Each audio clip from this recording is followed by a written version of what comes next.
Larson. What's up, bro? Welcome to the show. How you doing, man? Family gift to him. What's up, man? Oh, yeah. Yeah, good. I'm Chris, man. This is my buddy Chris. He played here as well. Welcome to the show. Yep.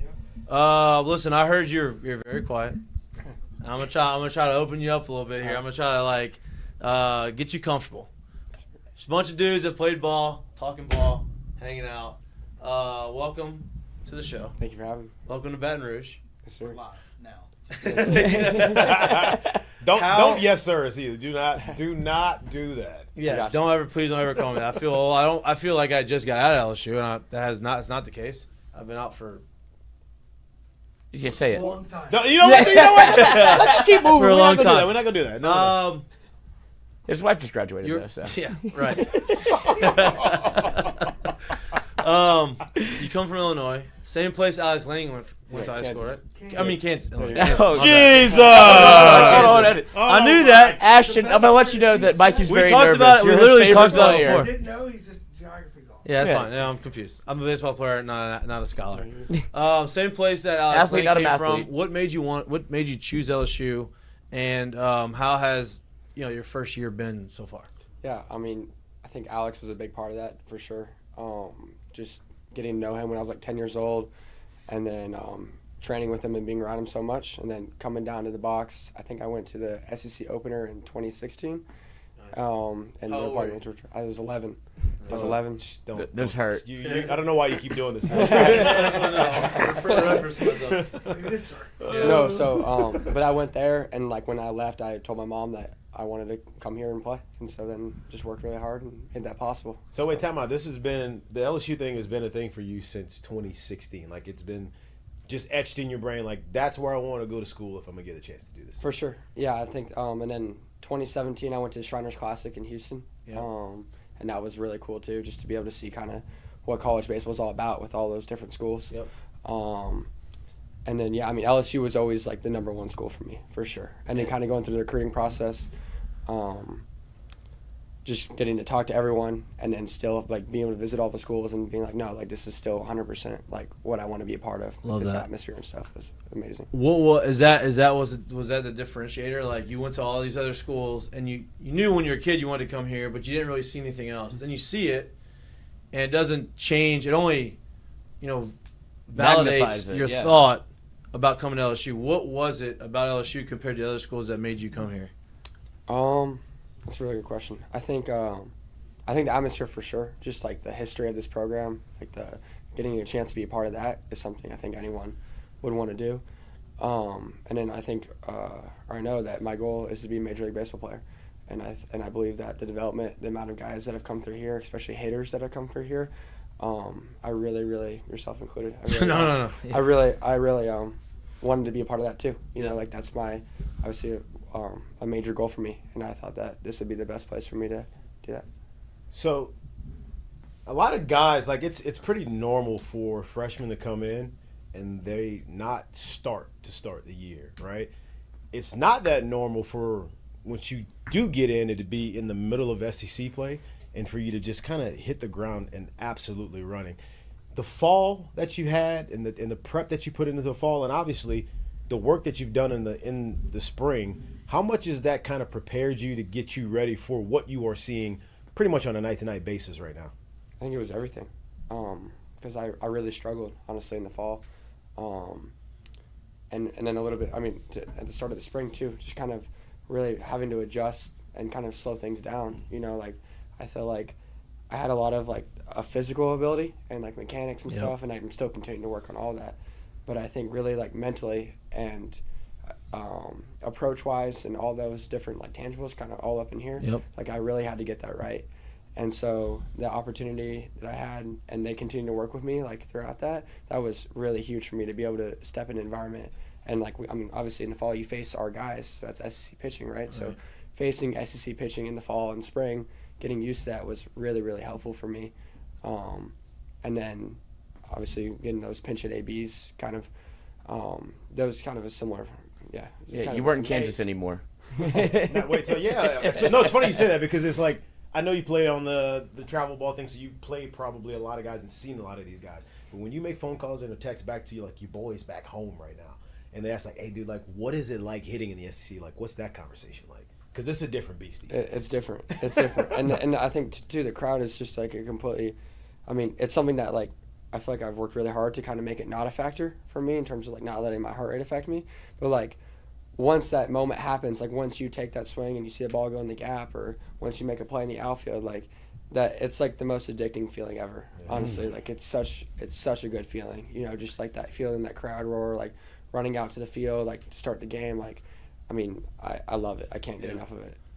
You mentioned fall, right? How much you struggled in the fall and then how much you struggled early in the spring, right? I don't think people realize how big of a jump coming from high school baseball to high-level Division I baseball is, right? You were a senior. You were a junior when I was a freshman. I couldn't sniff. I sucked, right? Like, it was hard. The adjustment was very hard because of all the things that you talked about, mental approach. These guys are super talented. These guys are all SC pitchers of the year type guys, and you had to adjust to it. What Pearson and some of the other guys that, when I mentioned your name, which I think is a compliment, we've talked about this, is they said, man, he is all ball, but he's a freshman that understands what it means to be a freshman, right? And what I mean by that is, like, you look to the older guys, right, for advice, and you ask questions. You understand that you're the guy and you're trying to earn your stripes and you work your ass off.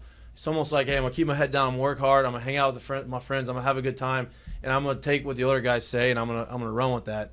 Have you felt, like, why do you think that that's your personality? And I think, to me, that has helped the adjustment from high school to college. At least it did for me. For sure. No, I think two things, like being where I've always kind of been the younger guy wherever I've been.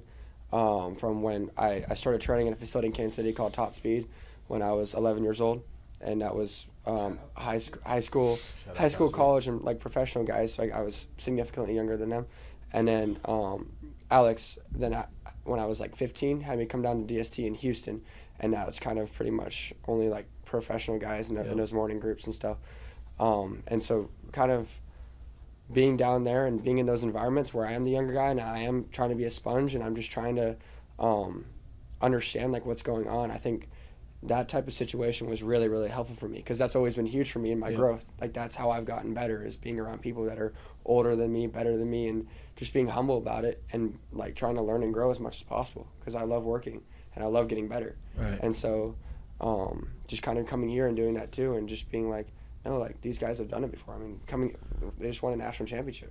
You know what I mean? So, like, they obviously know what's going on. You said, the season started, obviously. You didn't start. You weren't getting a ton of playing time. You're getting some pinch hit at bats. Now you're leading off, right? Everyday starter. Your role has significantly changed. You're a constant worker. You do what you need to do to get better and better and better. What has changed from game one to now to where you're an everyday starter? What do you attribute to the progression, or I guess the fast forward in the progression over the last couple months? I think the pinch hit ABs were really helpful for me, just because I really had to slow it down because I was like, I was doing pinch hit ABs, and then I wasn't playing in the outfield. So like, it was like, like, here's your at bat, and then if hit or not, like, you're coming back out of the game. You know what I mean? So, like, celebrity shot. Right. It's kind of like just being able to, like, really have to slow down in that moment, and like that's kind of like a mini game for you. You know what I mean? In terms of, like, there's a lot of pressure in that at bat.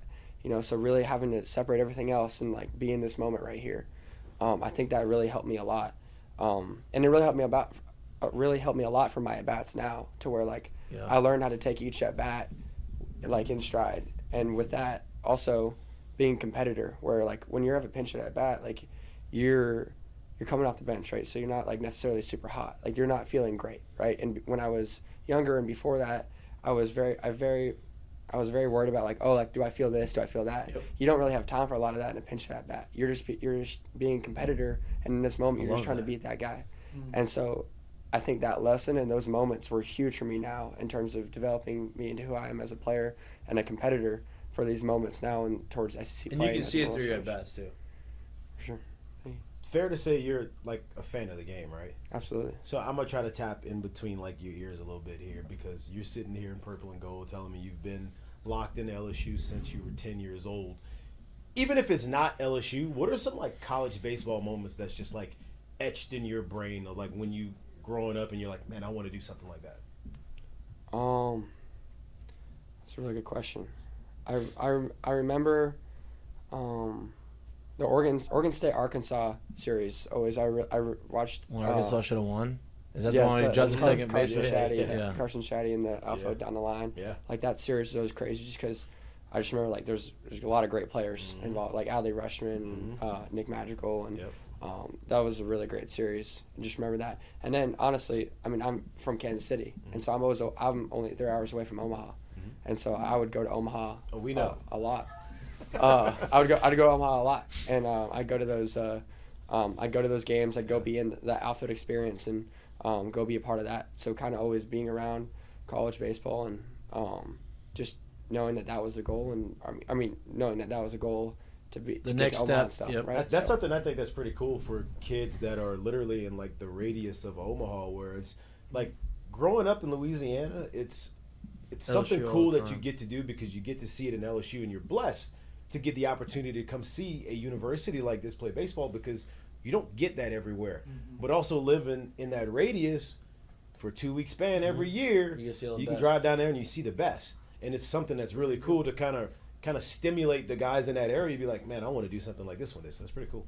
Absolutely. Can I ask a question Yeah. real quick? Look, get the mic. I gotta get the mic. That's why you're here. back for you. Yeah. I do want to ask you about Alex. So you talked about your relationship with Lange. How often do you talk to him? Is he fired up for you getting the chance? Like, what's kind of that communication with him at this point? Nice, that was good. Back to you. Yeah, good work. Good work. Look at- You're like a seasoned vet. Yeah. He's not. He's a celebrity guest sometimes. you. Yeah. You're this level. I'm just a guy. No, I talked to him this morning. There So you go. no, he's awesome. He's fired up. And I'm always fired up for him. You know, like just always getting to see like, I mean, he's having an awesome role with the Tigers right now, and it's awesome to watch him compete. You know, and that was a big role model for me in terms of that too. But yeah, no, he's excited. He's just like keep going. Like just I mean, before I was like stay ready and then be good in those moments and just keep going. And nothing's changed. You know, like I still am learning. I'm still getting better. Like I still have failure. I still have success. You know, so and same for the team. You know what I mean? Like we're just all learning, trying to get better and better in those moments. You know. And I want to get to the team conversation, but I want to focus on you just for a little bit more. When your role started to expand, right? It was a spot start here, played well. Okay, let's pinch start hit you at again. bat. You know. Played well, pinch hit at bat, tough AB, 5, 7, 8, 10 pitch at bat, walk, whatever it is, right? Grinder at bats, and all of a sudden you start seeing your name in the lineup. Did Jay have a conversation with you beforehand and be like, hey, this is what I think we're going to do in the future? Or is it almost just like you started playing well, and you just walk in every day expecting to see your name in the lineup? Yeah, I mean, I had consistent conversations with Coach Johnson in terms of like he was like happy. Yeah, I like, gotta call him how Coach it's going. Johnson. Coach Yeah, I'm sorry, Johnson. it's my bad. No, Sorry. No, that's great. No, That's what you're supposed to call him. So good. As a freshman, no doubt. Keep going. Sorry. Anyway, Tell no, Lloyd doesn't like him. Yeah, this guy's an idiot. Don't let him affect you. He's a degenerate, so don't worry. I just consistent conversations with him. There was never like a hey, like you're our starter now. You know what I mean? Yeah. But like just consistently like, hey, like you're doing really good right now. Like just keep going. You know, like that's just kind of what it was. And yeah, there was nothing like really like, oh, like here's like this. Like there was just you're doing great. Keep going. And then we talk about like different spots and different things like that. But yeah. They didn't bring you like a cookie cake. It's like, No, hey, like congratulations, you're starter now. Yeah. And that did you, as you were playing, like you started to get like pinch hit at bats, and then you start playing a little bit more consistently, maybe it'd be a midweek. Did you ever start to see like there's gonna be a spot, like there's a spot available, like I can go and get it, like I can take this job and become, whether it be right fielder, center fielder, whatever, but like I'm gonna put myself in the lineup because I can see there's an avenue for me to be an everyday player here now. I mean, honestly, I was just trying to stay ready for each day. Yeah, boy. You know, so I mean, just being able to compete. If it's a pinch hit at bat, I'm ready to go. If I saw my name in the lineup, like I didn't really change anything based on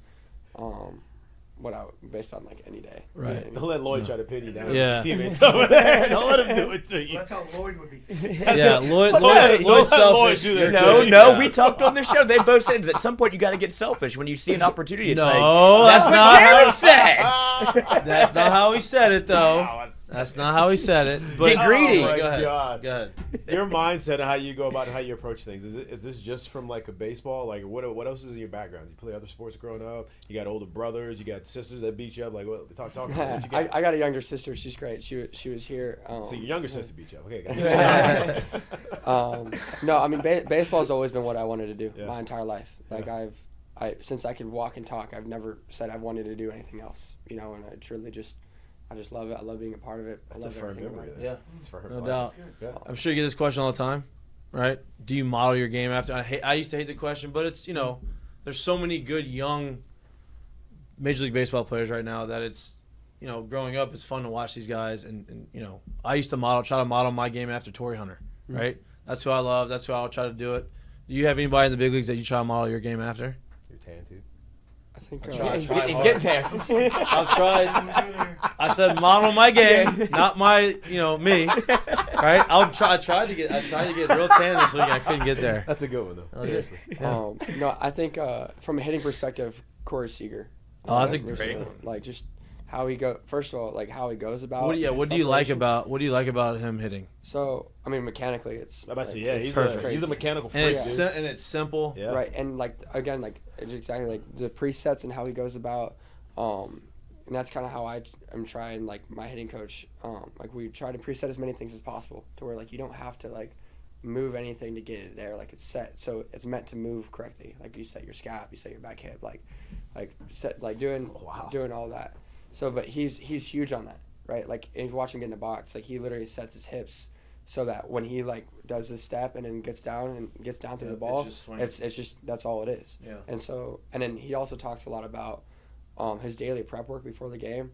It's based on the starting pitcher and like getting himself set up in the lanes that the pitcher's trying to get him in. Wow. And so like just trying to stay through lanes and just really just trying to think about it in like a really advanced way and a very mature way, like each day in terms of like, oh, like I'm not like over like just being too simple and stuff.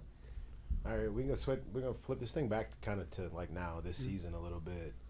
How do you feel about where you guys are today, with obviously what's ahead of you and with the opportunity that you still have right now, as a team?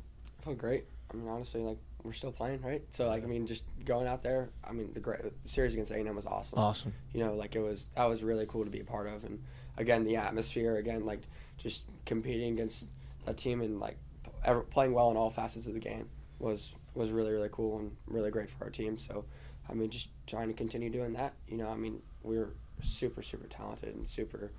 I mean, we're playing together really well right now, so that's exciting. So you start off obviously.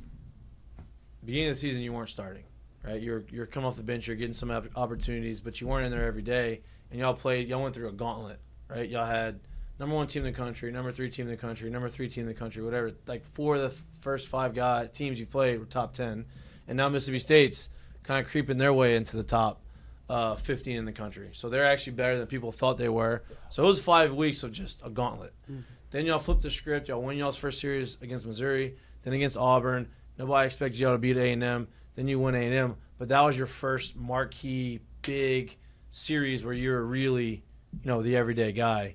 You talked about the atmosphere. Can you feel the difference in a game like that as opposed to, playing Midweek against Grambling? No, not midweek. That's, of course, you can see the difference there. But like against, an Auburn. Midweek against Grambling. Yeah. No, I mean, I think what's really cool about LSU is it isn't just like, oh, like this one game or like it has to be the number 1 team in the country. I mean, obviously it's SEC play so over, and it's pretty much you're going to play a ranked team every time, but like, or almost every time. But like, that when it's SEC play, it's conference play. I mean, all those weekend games, the atmosphere's crazy every time. I think the night games are always just a little bit more different. Like that's something like I've noticed. But like, I mean, just the electricity of that, like playing under the lights and all that. That's always super cool. But I mean, honestly, like.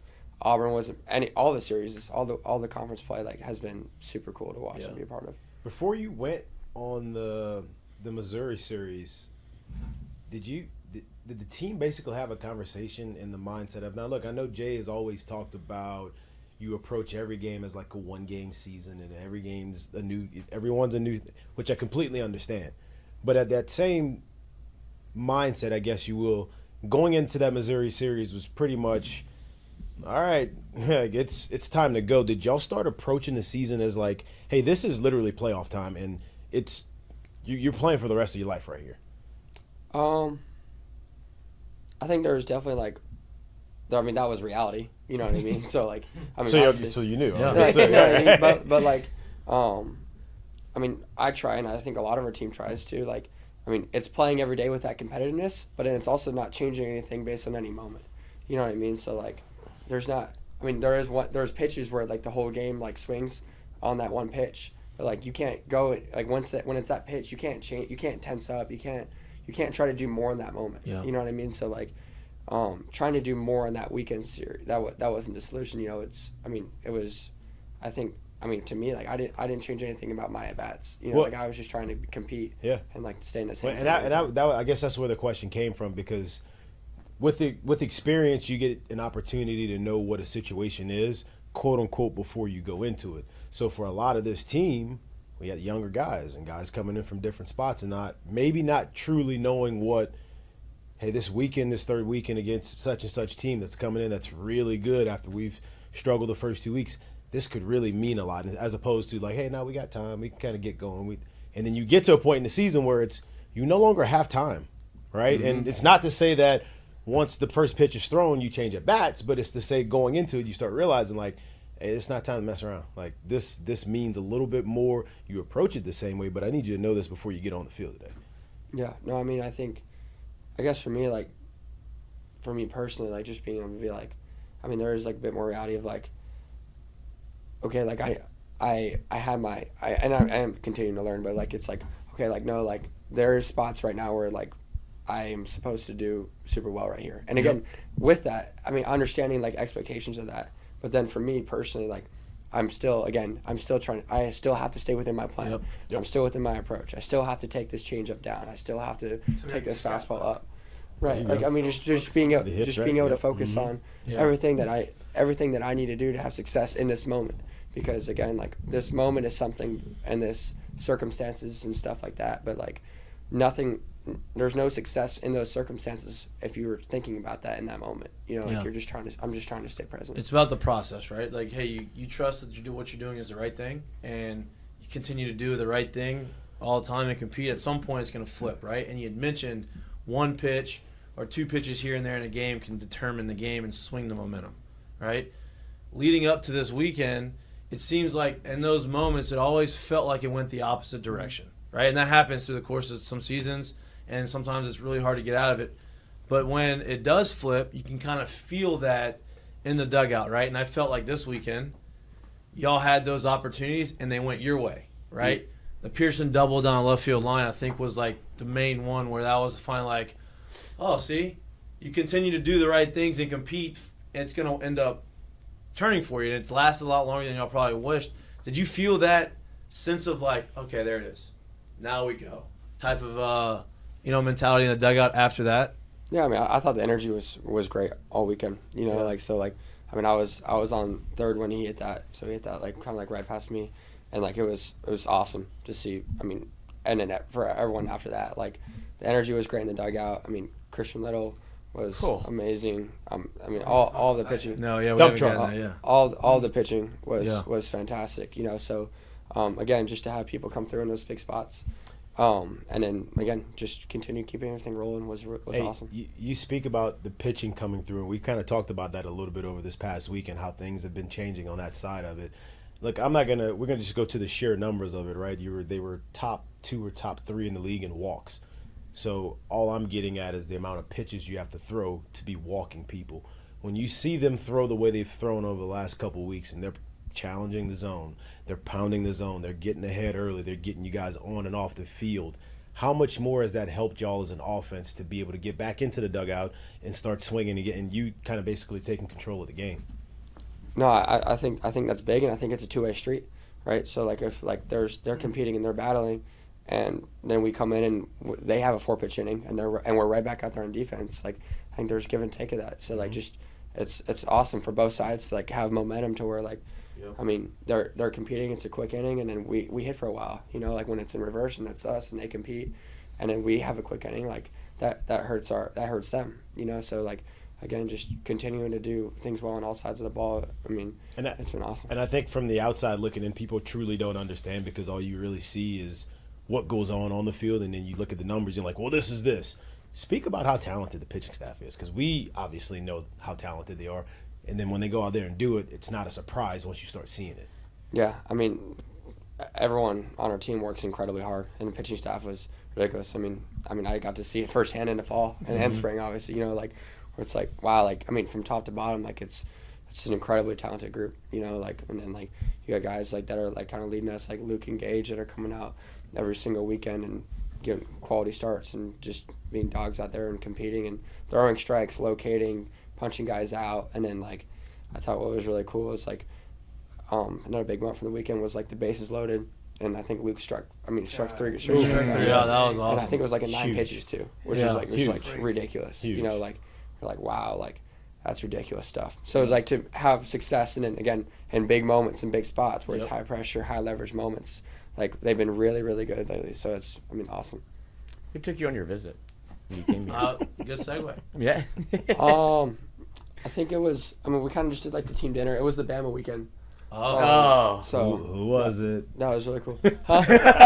No, actually, I mean, Alex was down there. It was down too for the weekend. So nice. I hung out with him. Yeah. So it was really cool. Some of the guys from I'm glad you said that, right? Because coming to LSU, obviously on-field stuff's awesome, right? But I think what makes LSU so great is the camaraderie that the guys have off the field, and doing things together, being able to enjoy football season, Halloween parties, maybe visits, maybe what visits, maybe. Well, yeah, that's before you get to college. Then you're in college, you're hanging out with your boys, and you're kind of the first time that you're away from home for a long period of time. What has been some of the stuff that you've enjoyed most off the field here that maybe you really weren't expecting coming to Baton Rouge?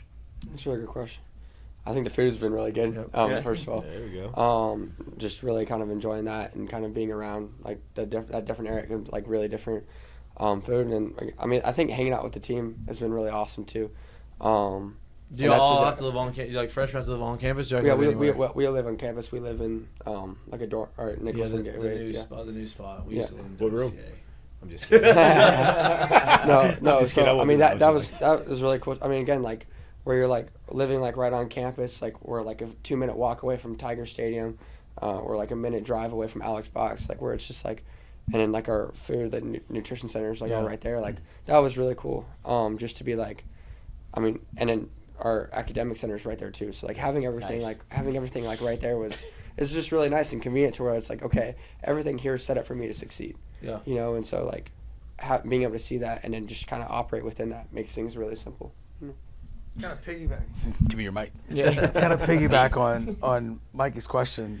When I came to school, a guy named Mike Hollander was kind of this for me.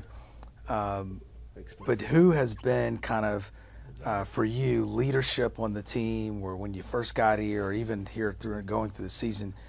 If you just need to look around and see someone doing the right thing, or someone you can kind of glean something from, who's been that person for you on the team? Or people. Yeah. Sure, the mic. It's okay. That's a really good question. I think like, for me, just in terms of like going about their business every day, like seeing how Tommy like just goes about his approach, especially like in game too, like not just, like pregame and stuff like that. Sure. Just seeing like how consistently he's in position and different stuff like that is awesome. And then like. Just being around guys like Pearson, guys like Jared, guys like Paxton, like being around those guys and how they work and how they do different things is really, really good too. I didn't mean to get you in trouble. No. Who's the funniest guy on the team? I'd say JP Pearson. We've heard that a lot. I've heard that a lot. We've heard he comes in here and he's like, he's very stoic. Yeah. Every smiles with the mustache every now and then.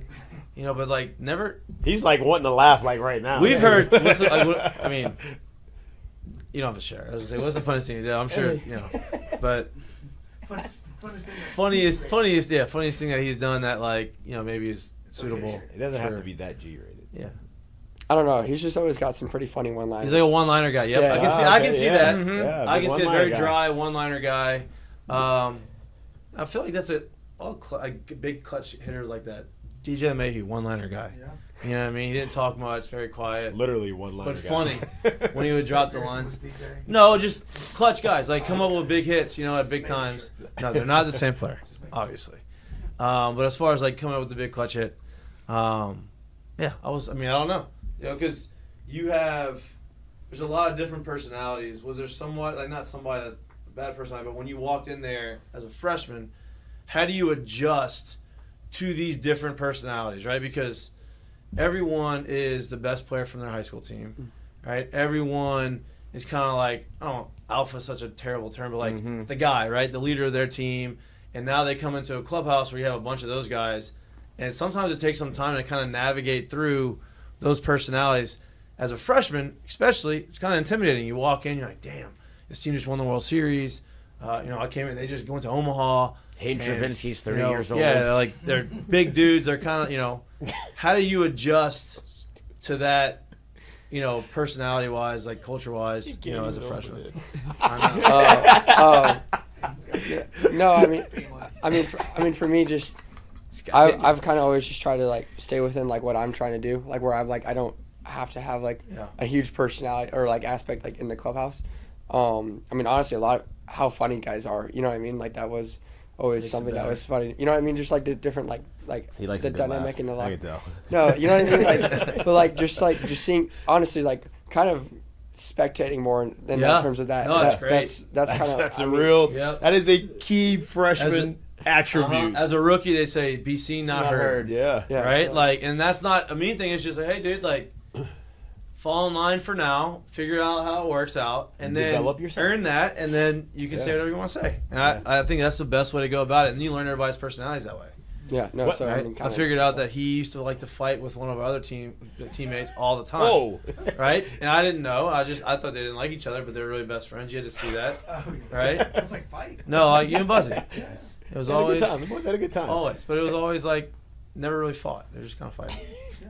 Whether it be like in the fall, whether it be in the weight room, whether it have been during the season this year, what was your like, oh shit, like this is college ball moment? Like, when did it finally hit you that like this was a little different than what you had going through in life already?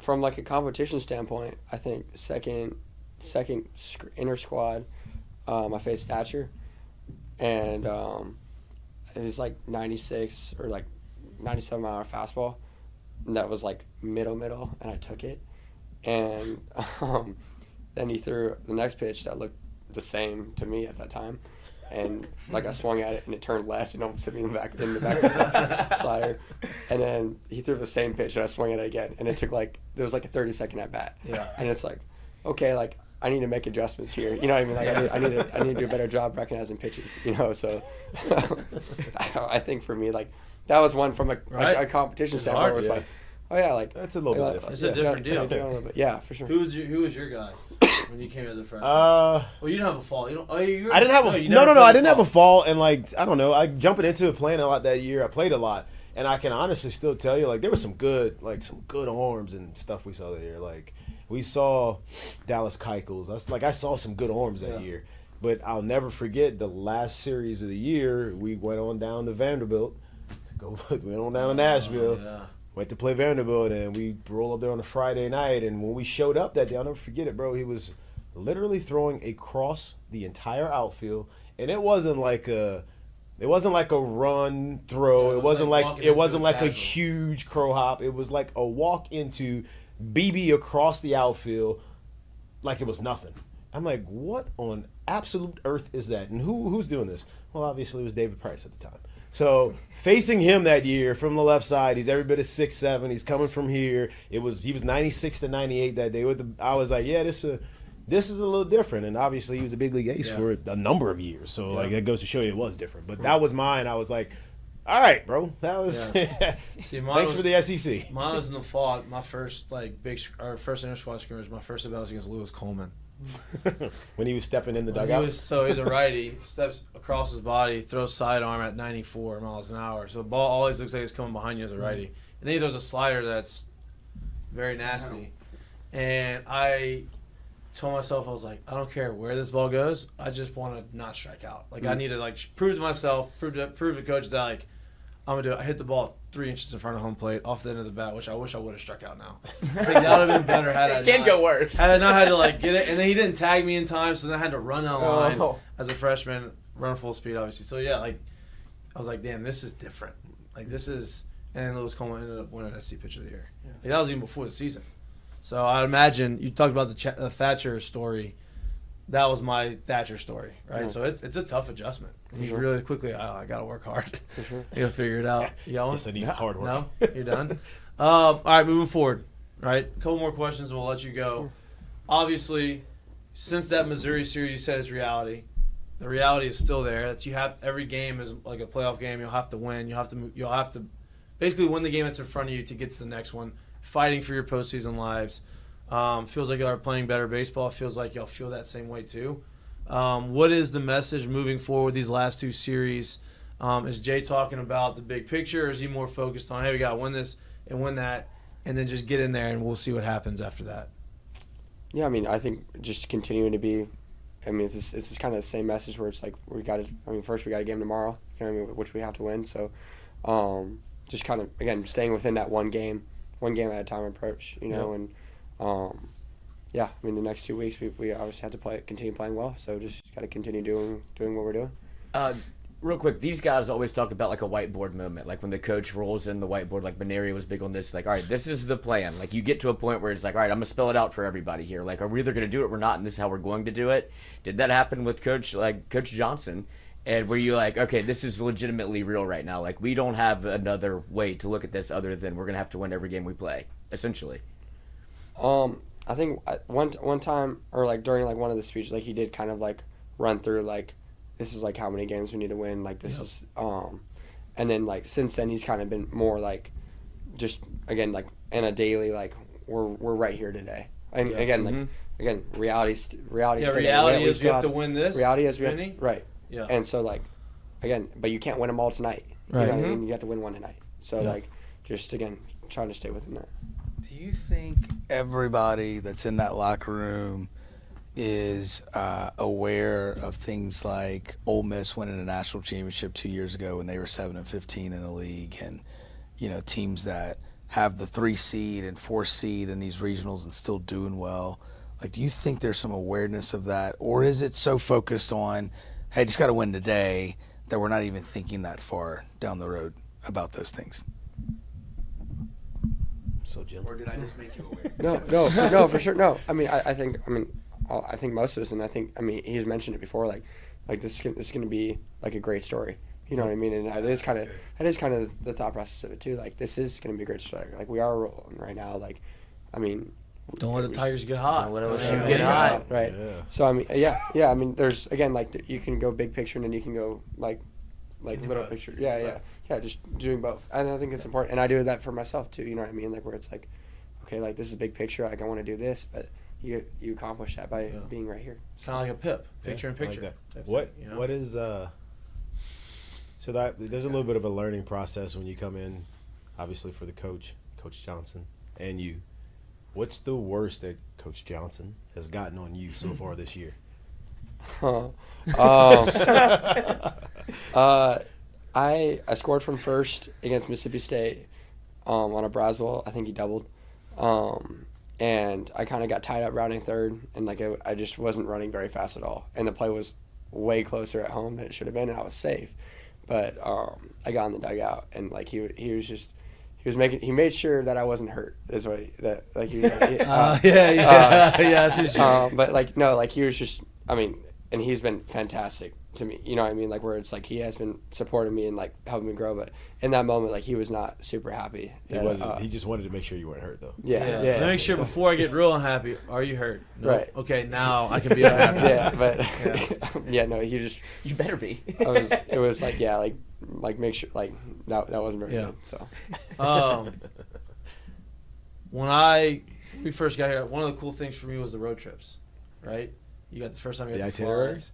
The itineraries, the whole package list, the suitcase. But traveling, right, with your teammates, you're flying, you're going to all these places, you're flying private, you're getting off on the tarmac, you're walking into a hotel, everybody knows who you are because you're LSU. You're coming in. It almost feels big league-ish, right? It almost feels like, we get off the plane, we get in the bus, we go to the field, we walk into to the hotel. Everybody sees us, and then I enjoyed seeing the other colleges. Do y'all have like a road routine? Like, is that something that you've enjoyed going on the road trip and kind of experiencing that? Because some of our best memories are being on the road together and, figuring out how to pass the time or do whatever. Pizza, we get pizza every Thursday. Y'all definitely don't do that. Y'all eat healthy now. No, I mean, absolutely. Playing on the road's been awesome. I mean, I've really, again, enjoyed exactly what you're saying. Where it's like you're traveling with your team. It's just the team. You know what I mean? Like there's only the people that are on that plane that's who you're coming with. You know what I mean? So I think it really helped me get closer with everyone, get to know people better. And then again, kind of going into into a different school and competing against them in front of their crowd. Where it's like, where it's like when, especially playing outfield, it's like when you're, again, playing in those atmospheres, playing in with those student sections and stuff. That Go was ahead. different. You've never heard anything as wild as we've heard. I'll just leave it at that. But y'all played at Mississippi State. Yeah. Right. Yeah. Played Mississippi State and Yeah. Arkansas. Ask Chris about his time there. Yeah. And Arkansas. I was not in the outfield against Mississippi State, but I was against Arkansas. Arkansas's bad too now. Nothing. Ashton, I'm going to tell you, the biggest blessings you've had on earth so far is you did not have to play in the outfield at Mississippi State. It was bad. And I don't even know if I've talked to you guys about this, but that was a blessing. That was a series that my parents actually went on the road to watch the game, which they didn't always go on the road games. And I played right field on Friday night, and they sat in the right field, close to where their deal. And I don't think my mom's hugged me harder after that game. She was you could just tell they felt bad for what. I slipped in the outfield, didn't make a catch, And it's I'd remember sitting in the dugout going, oh my God, I have to go back out here for 6 more innings. This is incredible. So have you had any of those experiences on the road when you're in the outfield where man, these guys are just on Relentless. Yeah, I mean, honestly, just trying to find more of the humor in it, honestly. Where it's you're more like this guy. Well, it's kind of, it's part of the experience. People tell you, you know what I mean, what it's going to be like. So it's not it was I ran out there and these guys are gonna be chill to me. I knew that they were. Hey, you want something to drink? You want this? I knew that they were gonna give me a hard time, right? So again, finding humor in it. Especially if people are creative, That's the best, right? That's but what if you don't get the creative? Yeah, if you don't get then it's a little bit right, okay. but just again, Arkansas, I played left field on the Sunday game and just different stuff like that where it's and then Knoxville their kind of student section was in right, and so just kind of it makes it fun. Yeah, it does. Honestly, it's more of it adds more to the competitive. So you like the villain role a little bit. You like going in there and quieting the noise. Yeah, I think it's something that It's a competitive side of you, no doubt. I think that's the most fun part of being able to go on the road is we're gonna beat you at home. I like asking guys that question because I feel like you get a good feel for what you got because everybody can play at home when they're good and everybody's cheering for you. They pat you on the back, but you find out a lot about a guy if you ask them a straight up question hey, you like going on the road? And guys are like, nah, I don't really like it. I'm I don't know. Friday night. Like me, they found out I couldn't. No, it's Come here, son. Mississippi State. I love you, Mom. No, it's Mississippi State. I think my first SEC at bat was 2 outs, top of the ninth against Mississippi State, and so it was everyone on their feet. You know what I mean? In Starkville, and it was okay, this is what it's all about. And I took a couple of close pitches at bat, and it was I've never had so many people in my life that are actively cheering for you to fail in this moment. Yeah. And you know what I mean? And where it's oh, this is a different experience, and it's no, this is again more competitiveness to that, and so and everything kind of slowed down in that moment, and so I really enjoyed it, and then I think that was another one of those moments that really helped me learn a lot in that spot. No doubt. So, Hey, you're just sidebar. We've enjoyed watching what you're doing. No doubt. You may not have a bigger fan in the city of Baton Rouge than this guy right here. So I'm just letting you know, keep going, bro. Yeah. It's been impressive. Yeah, man. I like the way you go about it. I like the way you talk about it. You have the right demeanor. You have the right mindset. It's been fun for me to watch. It's been fun for everybody to watch. Good luck the rest of the way. Like, we're gonna obviously be tuning in, watching. I think y'all put yourselves in a really good position to finish the season out strong and make a really special run at the end of the year and kind of create y'all's own story, right? Something that people are gonna talk about next year. Man, LSU was, 6-12. 7-14 in conference, and look what they did at the end of the year, right? So, good luck. We'll be watching. We appreciate you coming on. Hopefully, we can have you on after y'all make a World Series run. Absolutely. Sounds great. Thank All right, you guys man. for having Appreciate me. you. Appreciate you. Yep. Nice to meet you, dude. Oh, yeah. Microphone Gotta get the first. bike Nice to meet you, dude. Nice to meet Yep. you, brother. Good luck. Keep doing your thing. See you, brother. Good luck tomorrow. Who we playing tomorrow? Them boys. Northwestern State. Northwestern. Northwestern State.